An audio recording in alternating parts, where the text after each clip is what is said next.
Welcome to के academy.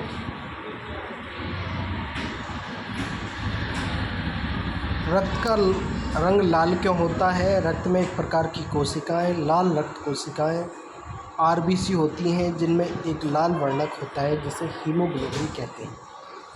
Haemoglobin oxygen को अपने साथ संयुक्त करके शरीर के सभी अंगों में और अंततः सभी कोशिकाओं तक परिवहन करता है।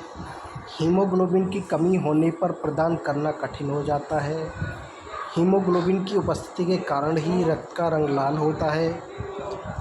रक्त में अन्य प्रकार की कोशिकाएं भी होती हैं, जिन्हें श्वेत रक्त कोशिकाएं WBC कहते हैं। ये कोशिकाएं उन रोगाणुओं को नष्ट करती हैं जो हमारे शरीर में प्रवेश कर जाते हैं। बूझो खेलते समय गिर गया और उसके घुटने में चोट लग गई। कटे हुए स्थान से रक्त बहने लगा। कुछ समय बाद उसने देखा कि रक्त का बहना अपने आप रुक गया और कटने के स्थान पर गहरे लाल रंग का एक थक्का जम गया। यह देखकर बूझो कुछ परेशान हो गया। रक्त का थक्का बन जाना उसमें एक अन्य प्रकार की कोशिकाओं की उपस्थिति के कारण होता है, जिन्हें पट्टिकाणु प्लेटलेट्स कहते हैं। रक्त वाहिनियाँ, शरीर में विभिन्न प्रकार की रक्त वाहिनियाँ होती हैं जो रक्त को शरीर में एक स्थान से दूसरे स्थान तक ले जाती हैं। आप जानते हैं कि अंतःश्वसन के समय ऑक्सीजन की ताज़ा आपूर्ति फेफड़ों फुफ्फुसों को भर देती है। रक्त इस ऑक्सीजन का परिवहन शरीर के अन्य भागों में करता है। साथ ही कोशिकाओं में कार्बन डाइऑक्साइड सहित अन्य अपशिष्ट पदार्थों को ले जाता है। इस रक्त को वापस हृदय में लाया जाता है, जहाँ से ये फेफड़ों में जाता है। फेफड़ों से कार्बन डाइऑक्साइड बाहर निकाल दी जाती है, जैसा कि आपने अध्याय में 6 में पढ़ा। इस प्रकार शरीर में 2 प्रकार की रक्त वाहिनियाँ पाई जाती हैं, धमनी और सिरा। चित्र 7.1। धमनियाँ हृदय से ऑक्सीजन समृद्ध रक्त को शरीर के सभी भागों में ले जाती हैं। चूँकि रक्त प्रवाह तेज़ी से और अधिक दबाव पर होता है, अतः धमनियों की भित्तियाँ दीवार मोटी और प्रत्यास्थ होती है। आइए हम धमनियों से रक्त के प्रवाह का अनुभव करने के लिए एक क्रियाकलाप करते हैं। क्रियाकलाप 7.1। आपने अपने दाहिने दक्षिण हाथ की मध्य और तर्जनी अंगुलियों को अपनी बाईं यानी कि वाम कलाई के भीतरी भाग पर रखिए। चित्र 7.2। कलाई में नाड़ी स्पंदन को अनुभव करना। क्या आपको कोई स्पंदन गति धक धक महसूस होती है? यह स्पंदन क्यों होता है? यह स्पंदन नाड़ी स्पंद नब्ज कहलाता है और यह धमनियों में प्रवाहित हो रहे रक्त के कारण होता है। देखिए कि 1 मिनट में कितनी बार स्पंदन होता है।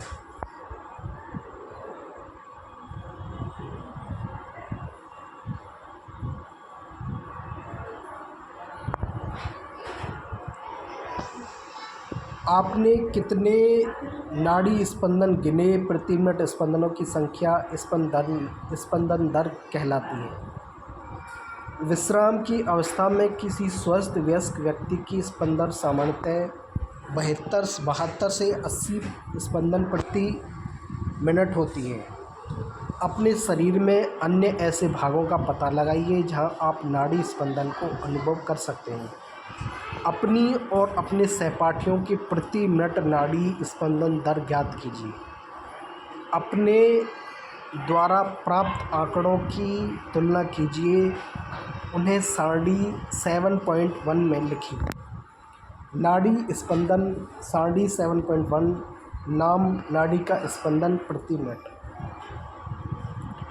ये रक्त वाहिनियाँ जो कार्बन डाइऑक्साइड समृद्ध रक्त को शरीर के सभी भागों में वापस हृदय में ले जाती हैं, सिराएँ कहलाती हैं। शरीर की भित्तियाँ अपेक्षाकृत पतली होती हैं, सिराओं की भित्तियाँ अपेक्षाकृत पतली होती हैं, यानी कि धमनियों से। सिराओं में ऐसे वाल्व होते हैं जो रक्त को केवल हृदय की ओर प्रवाहित होने देते हैं।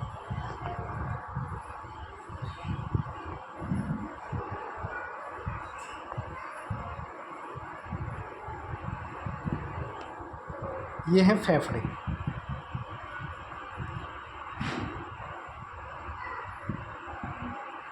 ये हृदय है, फुफ्फुस, सिराएँ, ये धमनियाँ हैं, ये कोशिका है, फुफ्फुस, धमनी है, ये सिरा है। परिसंचरण तंत्र का व्यवस्था चित्र। चित्र 7.3 देखिए। क्या आपको धमनियाँ अन्य छोटी छोटी वाहिनियों में विभाजित होती दिखाई देती हैं?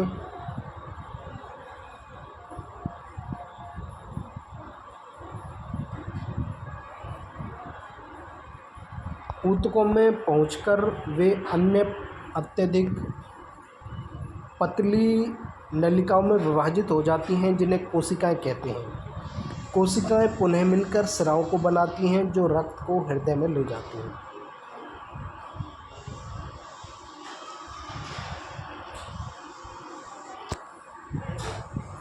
मैं चित्र 7.3 देखकर भ्रमित हूँ। मैंने पढ़ा था कि धमनी सदैव ऑक्सीजन समृद्ध रक्त ही ले जाती है। पहेली ने समझाया कि फुफ्फुस धमनी हृदय से रक्त को ले जाती है, इसलिए इसे सिरा नहीं बल्कि धमनी कहते हैं। यह कार्बन डाइऑक्साइड समृद्ध रक्त को फेफड़ों में ले जाती है। फुफ्फुस सिराएं ऑक्सीजन समृद्ध रक्त को फेफड़ों से हृदय में ले जाती है।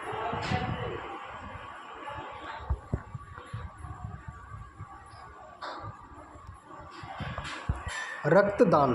रक्त की अनुपलब्धता के कारण सैकड़ों लोग अपनी जान गंवा देते हैं। स्वेच्छा से किया गया रक्तदान हानि रहित व दर्द रहित होता है, जो कई अनमोल जानें बचा सकता है। रक्तदान अस्पतालों में सरकार द्वारा अधिकृत जगहों पर ही किया जाना चाहिए। दान किया गया रक्त ब्लड बैंकों में विशेष देखभाल से रखा जाता है। हृदय। हृदय वह अंग है जो रक्त द्वारा पदार्थों के परिवहन के लिए पंप के रूप में कार्य करता है। यह निरंतर धड़कता रहता है।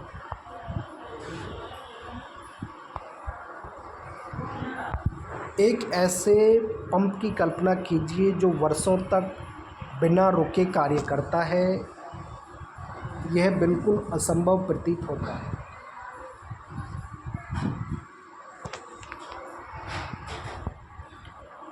फिर भी हमारा हृदय जीवन पर्यंत बिना रुके रक्त को पंप करने का कार्य करता रहता है। आइए हम हृदय के बारे में कुछ और जानकारी प्राप्त करें। हृदय वक्ष गुहा में स्थित होता है, जिसका निचला सिरा थोड़ी बाईं ओर झुका रहता है। चित्र 7.1। अपनी अंगुलियों को भीतर की ओर मोड़कर मुट्ठी बना लीजिए।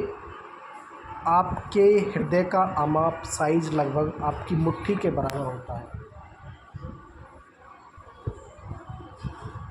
जरा सोचिए कि हृदय में कार्बन डाइऑक्सीजन और ऑक्सीजन से समृद्ध रक्त परस्पर मिल जाएं तो क्या होगा। ऐसी स्थिति उत्पन्न होने देने के लिए हृदय 4 कक्षों में बटा होता है। ऊपरी 2 कक्ष अलिंद कहलाते हैं।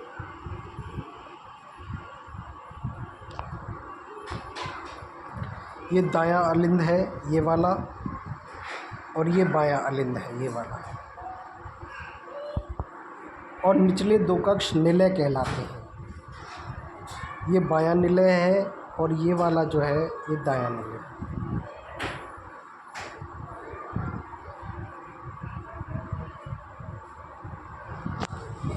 चित्र 7.4।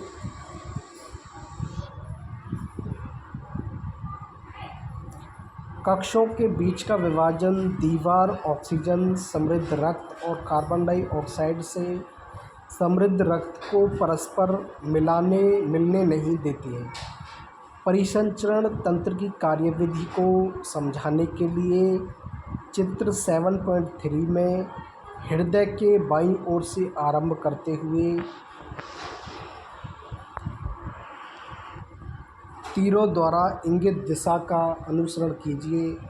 इस चित्र में तीरों द्वारा हृदय से फेफड़ों में और वापस हृदय में रक्त के प्रवाह की दिशा में दिखाई गई है, जहाँ से वह शेष शरीर में पंप करता है। ये महाशिरा है, ये कक्षों के बीच का विभाजन दीवार है, ये वाला।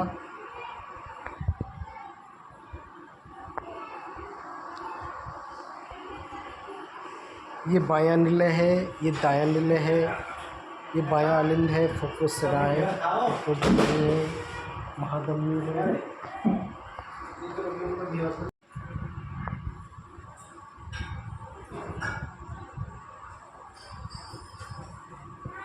हृदय स्पंदन।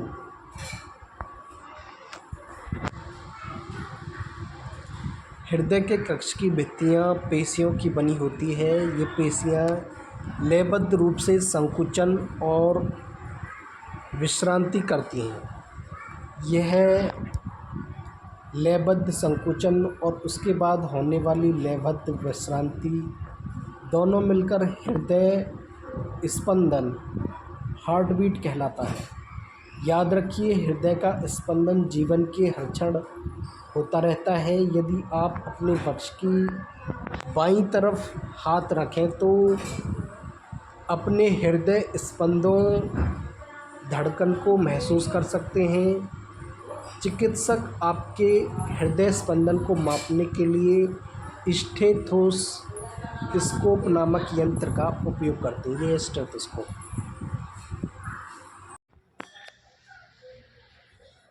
चिकित्सक स्टेथोस्कोप का उपयोग हृदय स्पंदन की ध्वनि को आवर्धित करने की युक्ति के रूप में करते हैं।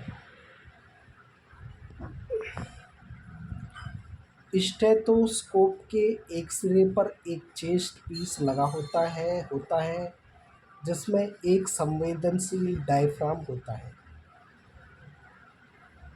दूसरे सिरे पर 2 ईयरपीस श्रोतिका लगे होते हैं जो एक नली द्वारा चेस्ट पीस से जुड़े रहते हैं। चिकित्सक स्टेथोस्कोप का चेस्ट पीस आपके हृदय के स्थान पर रखकर श्रोतिकाओं से स्पंदनों की ध्वनि का अध्ययन करते हैं, जिससे उन्हें आपके हृदय की स्थिति का आकलन करने में सहायता मिलती है। आइए हम अपने आसपास उपलब्ध सामग्री से स्टेथोस्कोप का एक मॉडल बनाना सीखें। क्रियाकलाप 7.2 6 से 7 सेंटीमीटर व्यास की कोई कीप लीजिए। कीप के स्तंभ पर रबड़ की एक नली लगभग 50 सेंटीमीटर लंबी को कसकर लगाइए। कीप के मुख पर रबड़ की एक झिल्ली अथवा गुब्बारे को तानकर लगाइए और रबड़ बैंड की सहायता से कस दीजिए। चित्र 7.5 बी। अब रबड़ की नली के मुक्त सिरे को अपने कान के पास रखिए। कीप के मुख को अपने वक्ष पर हृदय के निकट रखिए। अब सावधानी से ध्वनि सुनने का प्रयास कीजिए। क्या आपको नियमित स्पंदन ध्वनि सुनाई दे रही है? यह ध्वनि हृदय स्पंदनों की है। आपका हृदय 1 मिनट में कितनी बार धड़क रहा था? 4 से 5 मिनट तक दौड़ने के बाद पुनः हृदय स्पंदन की दर ज्ञात कीजिए। अपने प्रेक्षणों की तुलना कीजिए अपनी तथा अपने मित्रों की विश्राम अवस्था में तथा 4 से 5 मिनट दौड़ने के बाद हृदय स्पंदन तथा नाड़ी स्पंद पल्स दर सारणी 7.2 रिकॉर्ड कीजिए। क्या आपको अपने हृदय स्पंदन में नाड़ी स्पंदन दर के बीच कोई संबंध दिखाई देता है? प्रत्येक हृदय स्पंदन धमनियों में एक स्पंदन उत्पन्न करता है। प्रति मिनट धमनी में उत्पन्न स्पंदन हृदय स्पंदन दर को बताते हैं। ये ट्यूब है, ये चेस्ट पीस है, ये श्रोतिका मतलब सुनने वाला, ये स्टेथोस्कोप है। ये स्टेथोस्कोप का मॉडल है हृदय स्पंदन को सुनने का वाद्य यंत्र, सुनने का यंत्र।